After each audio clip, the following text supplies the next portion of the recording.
7 a.m. nga ang aking flight papunta ng Hong Kong at yung auntie ko ulit ang maghahatid sa akin. Bali, 7 a.m. pa ang aking flight. Tapos 4 a.m. papunta na kami ng airport at nag-taxi na lang kami ng auntie ko. May nakasabay nga kaming matanda dyan na magsusuga. Kaya naman ayan, dinaan namin siya dyan. Dinaan siya dyan ng taxi driver. Tapos papunta na kami ng Naiya Airport. Magpapatid nga sana ako sa aking jowawa. Kaya lang nanghinayang ako sa pamasahe. Tapos mag-isa na lang siyang uuwi. Tapos ito mag-isa na lang din akong babiyahe. Nakapasok na nga pala ako dyan sa airport. Tapos ayan, pipila ako. Sobrang haba nga ng pila.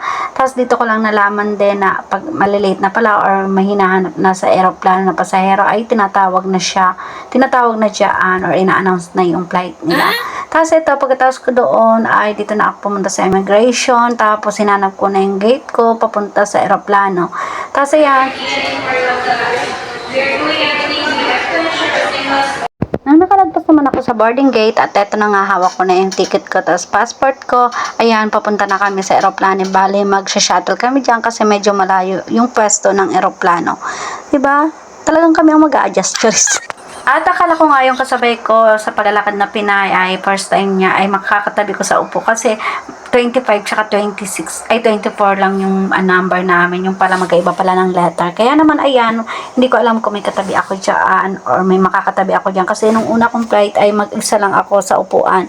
Tapos eto na nga, nagpa-flight na yan at may dalawa nga akong foreigner na katabi dyan, nagdadaldalan sila at ang ingay nila.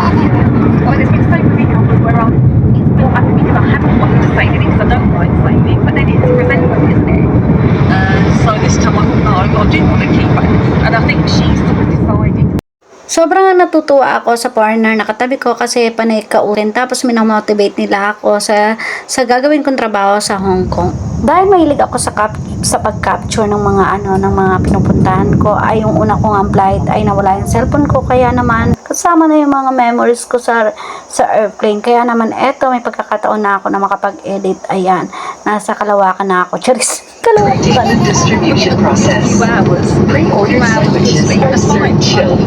Should you prefer to have it heated, please call the attention of our cabin crew that the seats are not equipped with recline buttons.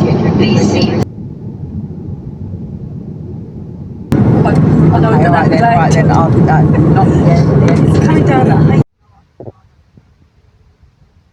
halos wala pa nga 2 oras ay nasa Hong Kong airport na kami at eto na nga pala. Tapos pagbaba ko namin dyan ay hinanap ko na yung luggage ko. Tapos yan, magmimit na nga lang kami ng tao sa agency doon sa isang station. Kaya naman hinanap ko pa at pumunta pa ako doon.